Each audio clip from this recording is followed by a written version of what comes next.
Assalamualaikum warahmatullahi wabarakatuh.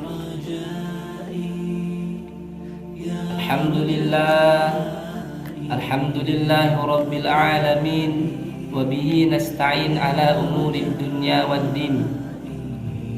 Assalatu wassalamu ala sayyidina Muhammadin wa ala alihi wa sahbihi ajma'in, amma ba'du. Hadirin teman-teman sekalian yang dimuliakan Allah Subhanahu wa taala.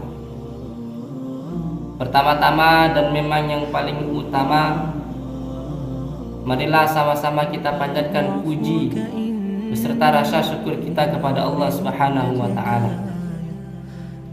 Di mana pada malam hari yang berbahagia ini Allah Subhanahu wa taala masih senantiasa melimpahkan nikmat dan karunia-Nya kepada kita. Nikmat kesehatan Allah berikan kepada kita. Nikmat kita bisa beribadah.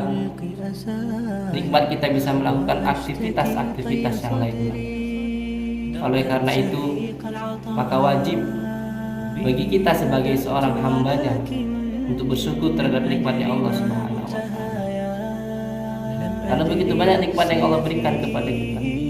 Kalau kita disuruh menghitung nikmatnya, kita tidak akan mampu untuk menghitung nikmatnya Allah Subhanahu wa taala.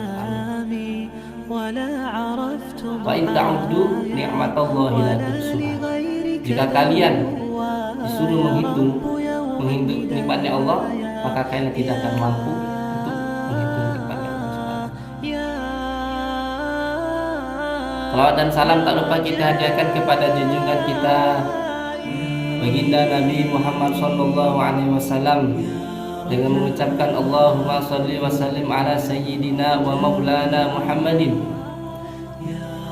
Mudah-mudahan dengan senantiasa kita istiqamah menjalankan sunnah beliau dan senantiasa berselawat kepada beliau, memperbanyak berselawat kepada beliau, insyaallah kita akan mendapatkan syafaatnya baginda Nabi sallallahu alaihi wasallam di mahsyar kelak nanti. Amin amin ya rabbal alamin. Karena kata Nabi, inna awwalan nasi bi yaumal qiyamah aktsaruhum alayya salat. Kata Nabi, orang yang paling pertama yang akan bertemu padaku di hari kiamat nanti siapa? Orang yang paling banyak membaca selawat kepada.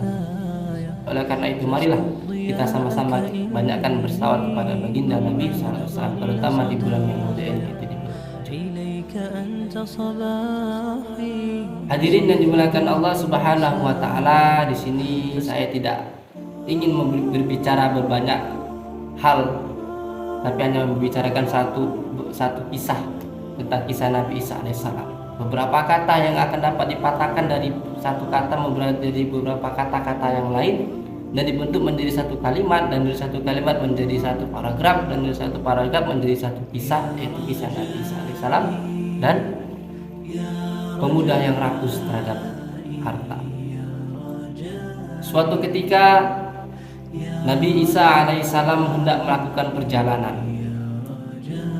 Kisah ini bersumber ada di dalam kitab Irsyadul Ibad ila Sabilir Rasyad, juga ada di dalam kitab-kitab yang lain. Suatu ketika Nabi Isa alaihissalam hendak melakukan perjalanan. Kemudian ada satu pemuda yang ingin ikut menjadi muridnya Nabi Isa alaihissalam, ikut perjalanan mengikuti Nabi Isa alaihissalam. Awalnya Nabi Isa tidak mengizinkan, tapi akhirnya Nabi Isa mengizinkan untuk pemuda itu ikut kepada beliau. Kemudian Nabi Isa dan pemuda itu berjalan. Dengan jalan Nabi Isa membekali kepada pemuda itu dan Nabi Isa perbekalan untuk perjalanan, yaitu 3 potong roti. 3 potong roti ini disediakan Nabi Isa, 1 potong untuk beliau, 1 potong untuk pemuda tadi, dan 1 potong untuk perjalanan nanti tatkala tidak ada makanan. Kemudian berjalan Nabi Isa alaihissalam dengan pemuda. Tiba di suatu tempat beristilahlah Nabi Isa dengan pemuda dan memakan roti tersebut. Roti dua untuk Nabi, satu untuk Nabi Isa, satu untuk pemuda, satu untuk perjalanan. Berarti satunya disumpah, dua. Setelah memakan, Nabi Isa telah memakan rotinya, pemuda tadi juga memakan rotinya.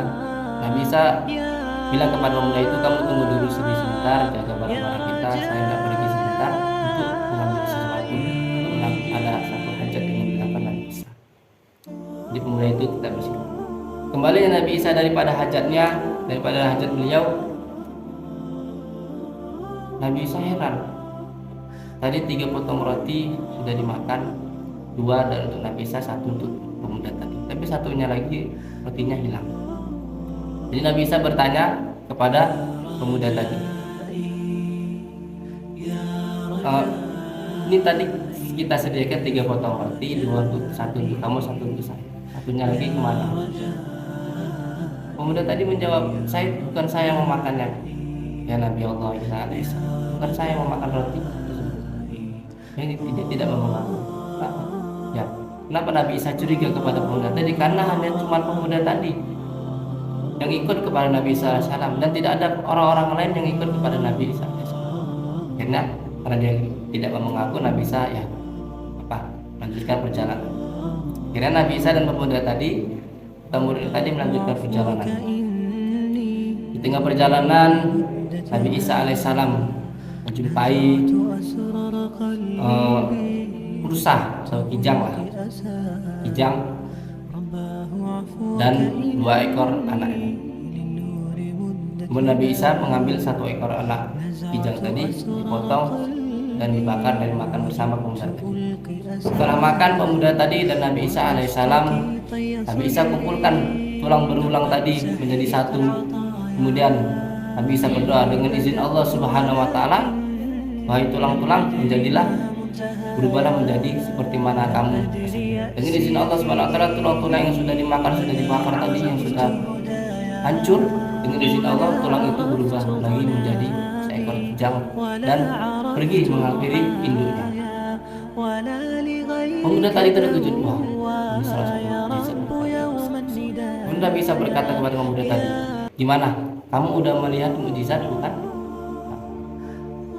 Sekarang aku tanya kepadamu,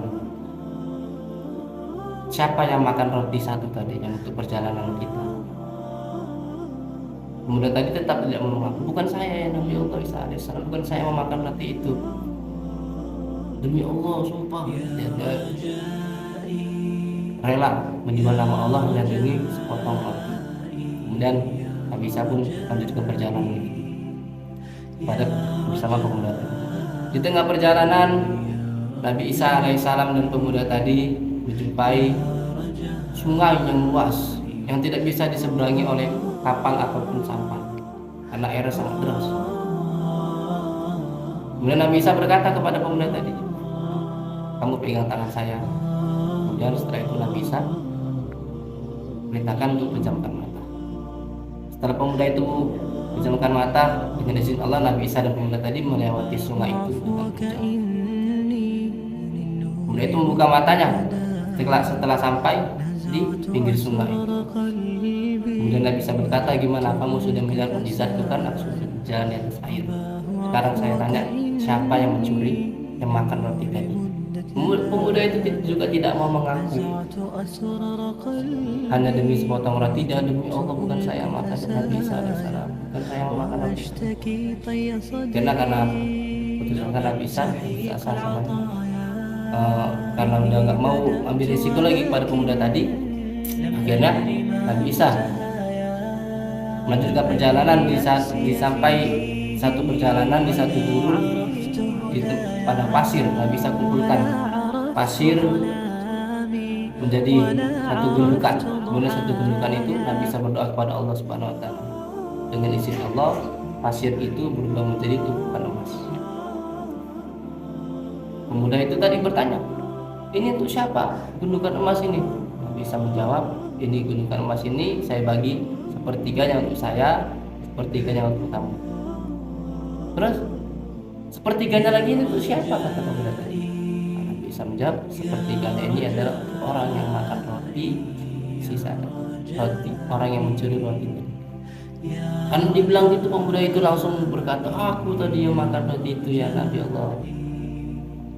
Dia baru mengaku ketika disodorkan di gundukan emas yang dibagi menjadi tiga. Akhirnya Nabi Isa berkata, ya udah, ini seperempat yang punya saya kamu ambil, dan juga seperempat ini kamu ambil semua emasnya, ambil semua. Tapi kamu jangan ikut saya melanjutkan perjalanan lagi. Bisa. Akhirnya akhir daripada kerakusan pemuda tadi, Nabi Isa tinggalkan dia.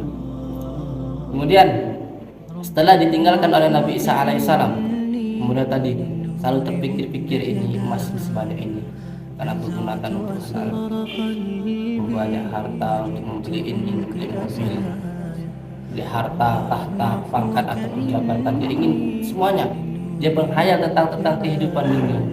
Tatkala dalam khayalannya itu datanglah dua perampok yang ingin mengambil emas tadi.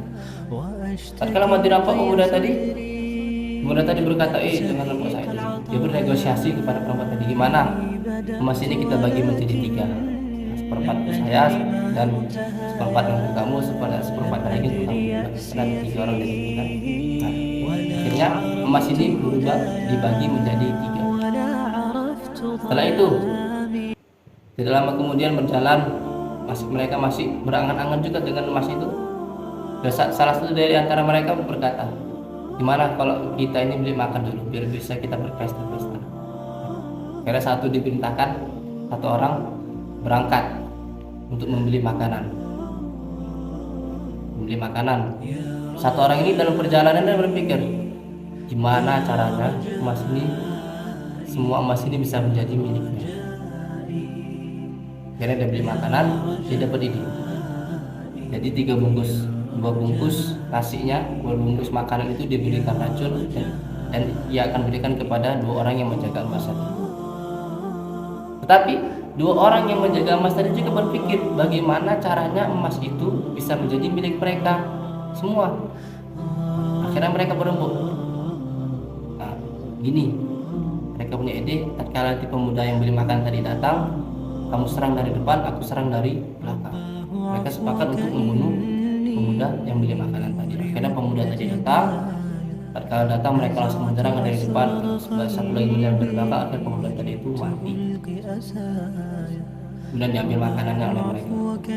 Setelah itu makanannya dimakan oleh mereka. Setelah mereka makan, mereka pun juga mati keracunan. Singkat cerita, diri yang dimulakan Allah Subhanahu Wa Taala, keesokan harinya, dalam satu riwayat, setelah beberapa tahun Nabi Isa kembali dari perjalanannya, melihat emas, 3 gundukan emas itu masih ada di tempat yang sama. Kemudian Nabi Isa melihat ada 3 orang mayit yang mati di antara emas itu. Yang bisa berkata, inilah dunia. Karena dunia, memikirkan dunia, mereka menjadi celaka. Karena itu hadirin yang dimuliakan Allah Subhanahu Wa Taala, boleh kita kejar dunia, boleh kita cari dunia, tapi jangan sampai karena dunia kita menjadi rakus terhadap dunia. Jangan sampai karena dunia kita menjadi orang yang cinta kepada dunia. Jangan sampai terhadap harta dunia kita menginginkan apapun yang kita inginkan, menghalalkan berbagai cara yang haram menjadi halal, yang halal diharamkan. Jangan sampai kita menjadi orang-orang yang mendapatkan celaka. Karena kata Nabi SAW, ada 4 golongan manusia, ada 4 kelompok manusia yang menderita. Arba'u khisalin minas syaqawah, jumudul ain, qaswatul qalbi, wa tulu'il amal, wa hubbud dunya. Kata Nabi, 4 orang yang mendapatkan penderitaan. Yang pertama, orang yang keringnya air mata tidak pada menangis kepada Allah Subhanahu Wa Taala. Yang kedua, orang yang keras hati tidak mau menerima kebenaran. Dan yang ketiga, orang yang cinta kepada kehidupan dunia. Dan yang keempat, orang yang taruh angan-angan terhadap kehidupan dunia. Karena itu, janganlah sampai kita menjadi orang yang taruh cinta terhadap kehidupan dunia. Nabi Isa alaihissalam mengatakan di dalam kitab Tambihul Ghafilin bahwasanya dunia itu ada 3 hari. Hari pertama yaitu hari yang telah kita lalui, hari yaumul amsi, hari yang telah kita lewati, dan tidak mungkin kita akan bertemu pada hari esok. Kemudian yang kedua, yaumul goda, hari yang akan datang, juga kita belum tentu akan menemuinya. Apakah hari ini kita bisa berjumpa dengan hari esok? Ataukah kita tidak bertemu dengan hari esok? Kemudian yang ketiga, yaitu yaumul an, hari sekarang di mana kita berada. Karena kita gunakan waktu kita dengan sebaiknya pada hari ini. Kita gunakan waktu kita yang sekarang untuk melakukan ketaatan, mendekatkan diri kepada Allah Subhanahu wa taala, menjauhkan diri daripada kemaksiatan. Karena sebaik-baik amal ialah orang yang menggunakan waktu dengan sebaik-baiknya, dan seburuk-buruk orang ialah orang yang menggunakan waktu, menyia-nyiakan waktu tanpa melakukan amal sedikit pun. Demikianlah ceramah singkat ini bisa bermanfaat bagi saya sendiri dan teman-teman semua. Mudah-mudahan kita bisa mengambil faedah dari yang singkat ini. Sebelum saya tutup, saya ingin membacakan satu pantun kepada teman-teman sekalian. Burung Irian, burung cenderawasih, cukup sekian dan terima kasih. Jika ada sumur di ladang, bolehlah menumpang mandi. Jika tidak ada sumur di ladang, jangan sampai teman-teman tidak mandi. Ya. Jalan-jalan ke Surabaya, singgah sebentar, berilah sepatu. Wabillahi taufiq wal hidayah. Wassalamualaikum